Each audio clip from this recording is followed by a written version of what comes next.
Okay friends, आज एक problem देखते हैं डेवलपमेंट ऑफ लैटरल सरफेस का। So problem statement, suppose problem 1, question 1 is given. So लिख देते हैं question number 1, given data.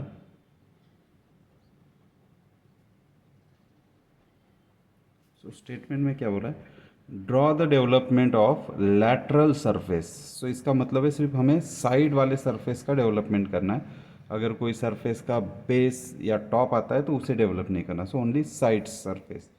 So draw the development of lateral surface of the square pyramid. अब ये पिरामिड का मतलब क्या है, it having one base and one apex point. अब यहाँ पे जो बेस है वो स्क्वायर शेप का है, so it is called square pyramid. अगर पेंटागन शेप का अगर बेस होता तो it will be a pentagonal pyramid. So अभी जो स्टेटमेंट में दिया है वो है square pyramid of base edge 40 mm। So जो स्क्वायर पिरामिड का बेस है वो 40 mm का स्क्वायर है, दैट्स मीन्स सारे साइड्स 40 mm लेंथ के, and axis height 75 mm। So vertical axis height is 75 mm of this pyramid. If one of the base diagonal is parallel to VP, सो यहाँ पे जो हम बेस बनाएंगे square होगा, तो स्क्वायर के अपोजिट कॉर्नर ज्वाइन करने पे जो डायगोनल्स बनेंगे उसमें से एक डायगोनल हमें बोला गया है कि पैरेलल टू वीपी है। अब बहुत बार इसको चेंज करके वर्डिंग ऐसे डाल देते हैं कि all sides of base are equally incline to VP. So या तो अभी जो बोला है diagonal is parallel to VP, या फिर diagonal is perpendicular to VP, ये भी हो सकता है। और दूसरा all sides of base are equally incline to VP. तो कोई भी टर्म्स यूज़ कर सकते, कोई भी सेंटेंस यूज़ कर सकते, प्रॉब्लम एक ही है, सेम ही वैसे हम सॉल्व करेंगे। सो अभी गिवन डाटा लिख लेते। सो हमें जो ज्योमेट्री है वो है पिरामिड, उसका बेस 40 mm है और एक्सिस हाइट 75 mm है, और बोला है base diagonal parallel to VP.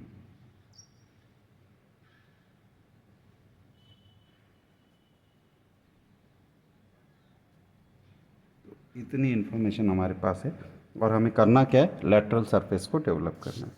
तो इस प्रॉब्लम को सॉल्व करते हैं। सो सबसे पहले तो हम पेपर की एज के साथ हमारा ड्राफ्टर लॉक कर लेंगे। अब एक एक्सिस बनाते हैं, क्योंकि इस प्रॉब्लम में जब हमें डेवलप करना है तो we have to draw top view as well as front view. So top view अगर मुझे बनाना है तो नो डाउट ये स्क्वायर पिरामिड है, तो मुझे टॉप व्यू में स्क्वायर दिखेगा। लेकिन अब स्क्वायर कैसे दिखेगा वो हमें ढूंढना पड़ेगा कि स्क्वायर की पोजीशन कैसे आएगी। सो स्क्वायर के लिए हम क्या करते हैं, पहले साइड में कोई स्क्वायर बना लेते और उसके डायगोनल्स ज्वाइन करते। सो यहाँ पे सपोज मैं स्क्वायर बना रहा हूँ 40 mm बाय 40 mm का। सो यहाँ से शुरू करता हूँ, 10, 20, 30, 40 यहाँ आ गए, 10, 20, 30, 40 यहाँ आ गए। सो ये दो साइड्स हो गए। अब यहाँ से 40 mm हाइट, 10, 20, 30, 40। सेकंड यहाँ से 40, 40 हाइट अगर मैं ज्वाइन करता हूँ, so this is a perfect square of 40 by 40। Now imagine, suppose I am marking this point A, this is B, this is C, this is D. So if I join this A to C, so this will be one of the diagonal. Then B to D, this is another diagonal.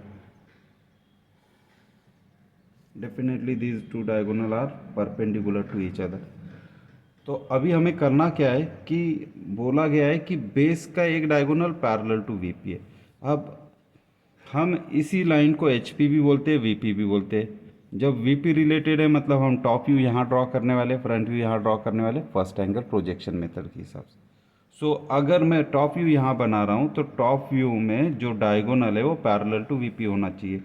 सो मैं कर क्या रहा हूँ यहाँ पे, कि एक vertical line बना लेता हूँ, कंस्ट्रक्शन लाइन। यहाँ से 10 mm डिस्टेंस छोड़ रहा हूँ, जैसे हम ऑर्थोग्राफिक में 10-10 mm छोड़ते। अब ये जो 10 mm डिस्टेंस छोड़ दिया, वहाँ से मैं डायगोनल गिन रहा हूँ। Suppose A B diagonal distance ले लिया, जो एक्चुअल में मैंने साइड में ड्रॉ किया था। अब इस पॉइंट पे रख के, मैं ए पॉइंट पे रख के second end point C mark कर रहा हूँ। सो मुझे ये वाला ए पॉइंट मिल गया था, ये अभी मिल गया सी पॉइंट। अब मैं ये मिड पॉइंट मार्क करता हूँ, जहाँ से हॉरिजेंटल दूसरा डायगोनल जो रहेगा परपेंडिकुलरली ड्रॉ होगा। सो यहाँ से ए से ये मिड पॉइंट मार्क कर लिया। सो अगर ये वर्टिकल डायगोनल है ए सी, तो बी डी एग्जैक्ट इसको 90 डिग्री में हॉरिजेंटल डायगोनल बनेगा। सो ड्राफ्टर मैंने अभी तक लॉक रखा है, तो यहाँ से अभी एक हॉरिजेंटल लाइन बना देता हूँ। सो ये हॉरिजेंटल डायगोनल एग्जैक्ट इसको परपेंडिकुलर है। अब सेंटर टू जितना सी होगा, सो सेंटर टू सी जितना होगा उतना ही डी होगा, उतना ही बी होगा। तो उतना ही डिस्टेंस लेके मैं इस साइड में बाकी के रिमेनिंग 2 पॉइंट्स फाइंड आउट कर लेता हूँ। सो अभी मुझे ये 2 पॉइंट्स मिल गए। एक्सेस जो है उसे इरेज कर देता हूँ। दिस इज ईजीएस्ट मेथड कि स्क्वायर को आप टिल्ड करके बनाइए।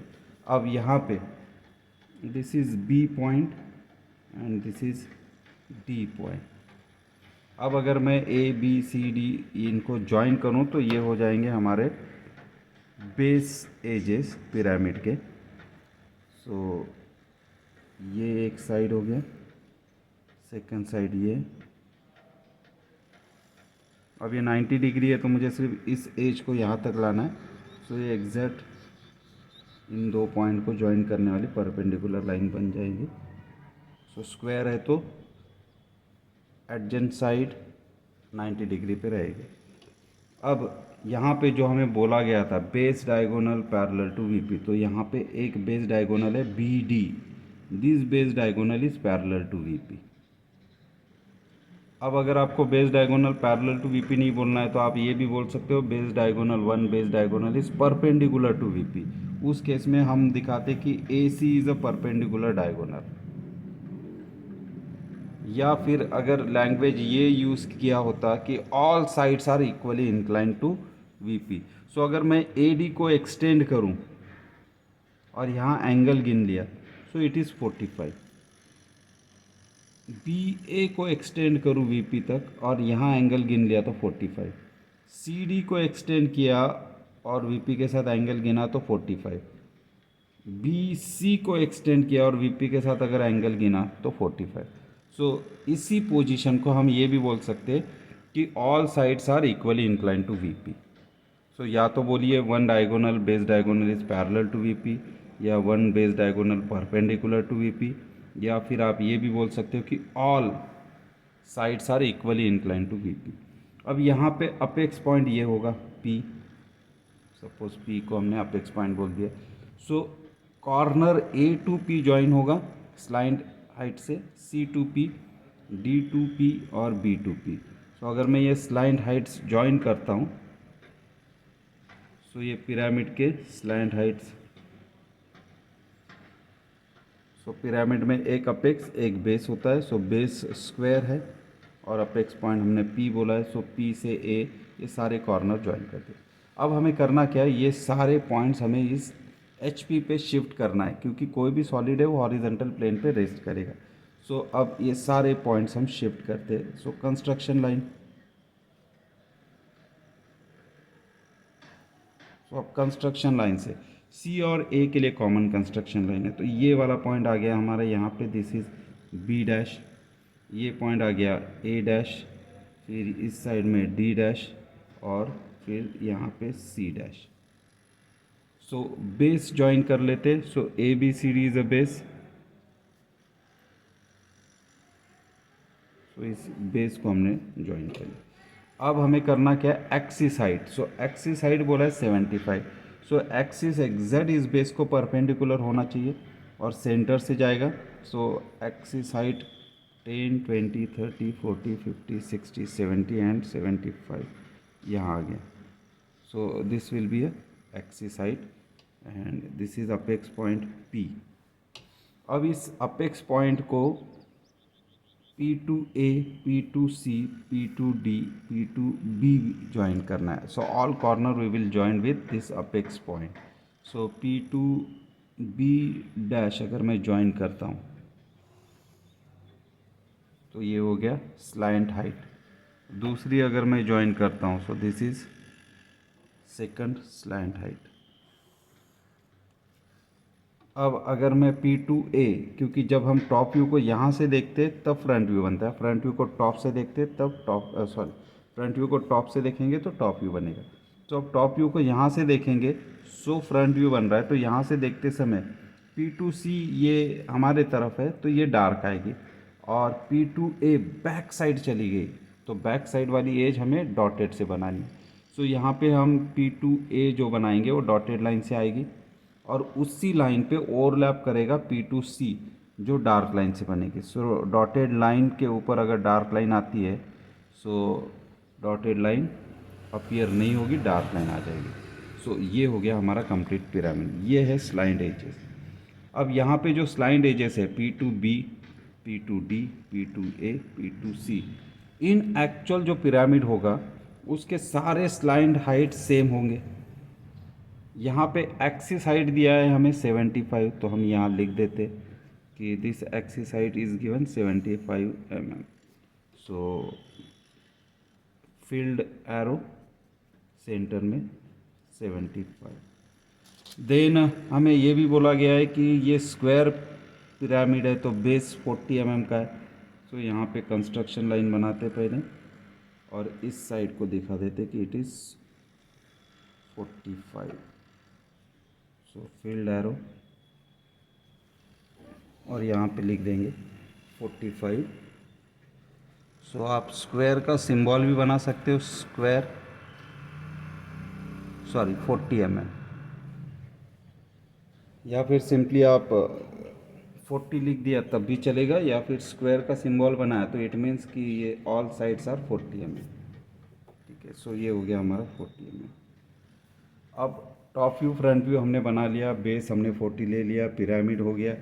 अब हमें करना क्या है, इस साइड को हमें ओपन करना है, लैटरल सरफेस को। जब हम इसको ओपन करेंगे तब ये डेवलपमेंट होगा ऑफ लैटरल सरफेस। लेकिन यहाँ पे एक चीज़ हमेशा याद रखिए कि फ्रंट व्यू में अगर कोई लेंथ है, कोई साइड है या कोई लाइन है, वो ट्रू लेंथ तभी होगी जब वो टॉप व्यू में हॉरिजॉन्टल है। जैसे कि P2A, सो P2A हॉरिजॉन्टल नहीं है टॉप व्यू में, तो यहाँ पे ये अपेरेंट लेंथ है, this is not true length. P2C ये वर्टिकल है, एग्जैक्ट हॉरिजॉन्टल नहीं है, तो यहाँ पे P2C जो लेंथ मिलेगा हमें, ये काउंट करोगे तो ये अपेरेंट लेंथ है, it is not a true length. P2D ये यहाँ पर हॉरिजॉन्टल है, सो अगर मैं इस P2D को शिफ्ट करता हूँ तो फ्रंट व्यू में ये जो P2D आएगा वो ट्रू लेंथ रहेगा। दूसरा यहाँ पे P2B भी हॉरिजॉन्टल है, मतलब ये भी ट्रू लेंथ है। सो टॉप व्यू में जो लेंथ हॉरिजॉन्टल होगी, एग्जैक्ट हॉरिजॉन्टल, वो फ्रंट व्यू में ट्रू लेंथ देगा। So this is our true length. So हम यहाँ पे लिख देते कि ये एक्चुअल में ट्रू लेंथ है। So this slant height is a true length. अगर ट्रू लेंथ नहीं है तो हमें बनाना पड़ता है, जो हम आने वाले प्रॉब्लम्स में देखेंगे। अब जो हमने ट्रू लेंथ मिल गया है, सो अब इस ट्रू लेंथ को हम क्या करेंगे, डेवलपमेंट के लिए यूज़ करेंगे। तो इस ट्रू लेंथ के साथ मैच किया। अगर आपके पास यहीं पे जगह है तो आप यहाँ से ही बना सकते हो, नहीं तो इस ट्रू लेंथ को मैच किया ड्राफ्टर से और इस साइड में हम इसको ड्रॉ कर लेंगे। अब कितना लेंथ चाहिए, तो जितना ट्रू लेंथ है उतना ही डिस्टेंस लेंगे। सो ट्रू लेंथ यहाँ से यहाँ तक का डिस्टेंस लिया, ये P पॉइंट सपोज हमने मार्क किया, सो ये हमें मिल गया P एंड, और ये हो गया हमारा B डैश या बी, क्योंकि डेवलप कर रही है, it is not a front view, it is not a top view. So B, excess erase कर दिया।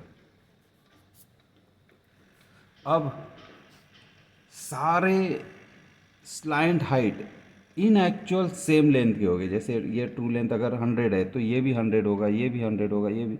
यहाँ फ्रंट व्यू में ये अपीयर हो रहा है वैसे। सो अब डेवलपमेंट में हमें करना क्या है कि 4 पेज रखेंगे अपेक्स पे, जो ट्रू लेंथ हमें मिला था वहाँ उतना रेडियस लेके एक आर्क बना देंगे कंस्ट्रक्शन में, क्योंकि ये सिर्फ हमें मार्क करने के लिए चाहिए था। So this is our true length T L. So यहाँ पे लिख दिया टी एल। ये नंबरिंग भी हम बाद में एक्सप्लेन करता हूँ मैं आपको कि कैसे करना है। सो अभी हमने क्या किया, ट्रू लेंथ लेके एक आर्क बना दिया। अब जब ये पिरामिड ओपन होगा तो उसके सारे बेस एजेस एग्जैक्ट 40 mm के होंगे। तो हम क्या कर रहे हैं, अभी बेस एज ले लिया, यहाँ से इस आर्क को कट किया, तो ये हो गया फर्स्ट बेस एज। फिर दूसरा, अब ये स्क्वायर पिरामिड है तो उसके 4 ट्रायंगुलर सरफेसेस बनेंगे, side surfaces 4।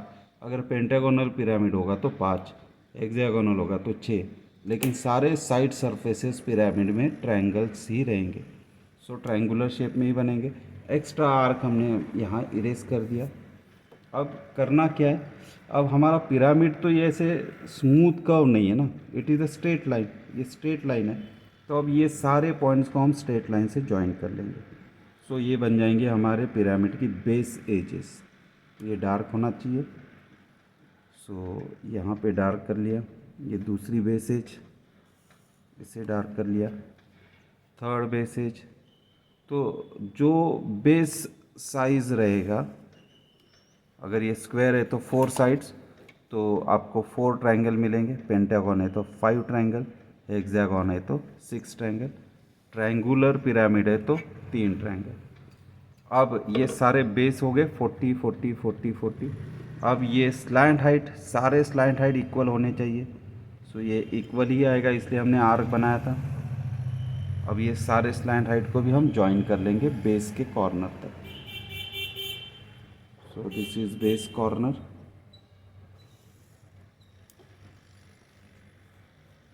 So apex to all corner join कर लेंगे। अब ये जो पार्ट है ये डार्क बनेगा, क्योंकि this is our answer, this is the actual development जिसके लिए हमने ये प्रॉब्लम सॉल्व करना शुरू किया था।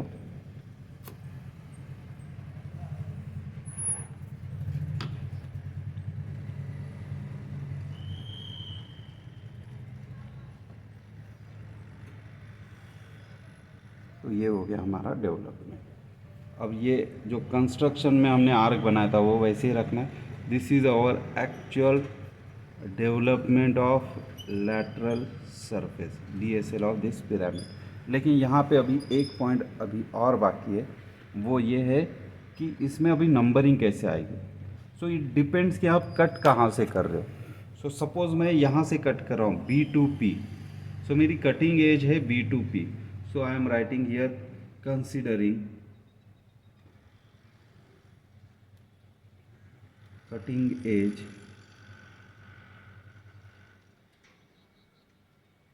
B to P, क्योंकि आप जहाँ से कट करोगे उसके हिसाब से नंबरिंग चेंज होगा। अब इमेजिन करो मैं ये B to P अगर कट कर रहा हूँ, सो यहाँ से जब कट होगा तो देर आर 2 साइड्स, ये वाली एक साइड और इधर की एक साइड। सो दोनों साइड के कट होने के बाद ये वाला एज B रहेगा, इधर भी B रहेगा। सो इस B को हम 2 में डिवाइड कर रहे हैं, एक B चला जाएगा AB के साथ, दूसरा B चला जाएगा CB के साथ। अब इमेजिन करो कि हम यहाँ से कट कर रहे हैं और जब मैं इसको एक्सटेंड करूँगा और स्ट्रेट करूँगा, जैसे यहाँ पे ओपन किया, सो ए पॉइंट तो टॉप मोस्ट पे है। सो ये बी पॉइंट यहाँ से कट किया, इसको हॉरिजॉन्टल लेके आ गया। सो बी के पहले आ गया, सॉरी ए के पहले आ गया बी। अब इस साइड को मुझे स्ट्रेट करना है, तो इस साइड को स्ट्रेट करूँगा तो ए के बाद आएगा डी, उसके बाद इस को स्ट्रेट करूँगा तो डी के बाद आ जाएगा सी, और सी के बाद फिर से ये वाला एंड आ जाएगा बी डैश। सो नंबरिंग क्या हो जाएगी मेरी कि ए पॉइंट ऑलरेडी यहाँ पर है, ये मैं रफली लिख रहा हूँ, ए पॉइंट ऑलरेडी है, इस साइड में आ जाएगा मेरा बी पॉइंट। जब इसे स्ट्रेट करूँगा तो ये हो जाएगा डी, डी के बाद और स्ट्रेट करूँगा तो ये हो जाएगा सी, और सी के बाद फिर आ जाएगा बी। अब 2 बार आ रहा है तो इसको हम बी डैश बोल देंगे। सो नंबरिंग मेरी ऐसे आने वाली। यही अगर मैं यहाँ से कट करता, कटिंग एज सपोज मेरा पी डी होता, सो ए ऑलरेडी टॉप पे, तो डी पॉइंट यहाँ आ जाता, उसके बाद बी पॉइंट इस तरफ आता, बी के बाद सी आता, सी के बाद फिर से डी आता। सो जहाँ से मैं कट करूँगा उस हिसाब से नंबरिंग चेंज होगी। सो अब मेरी कटिंग एज मैंने लिखा है बी पी, तो इसके हिसाब से मेरा पॉइंट आ रहा है बी ए डी सी और बी डैश। सो नंबरिंग आपको थोड़ा सा प्रिकॉशन लेना है कि आप कट कहाँ से कर रहे हो, उसके हिसाब से ये ओपन होगा। रैंडमली ये मत कीजिए कि ए बी सी डी ऐसे सीक्वेंस से नहीं, जहाँ से कटिंग एज होगा उसके हिसाब से आपको वो डेवलप करना है। ये हमने सिर्फ एक्सप्लेनेशन के लिए किया था, तो इसे मैं इरेज कर देता हूँ। So this is our final answer, development of lateral surface for the given pyramid. Thank you.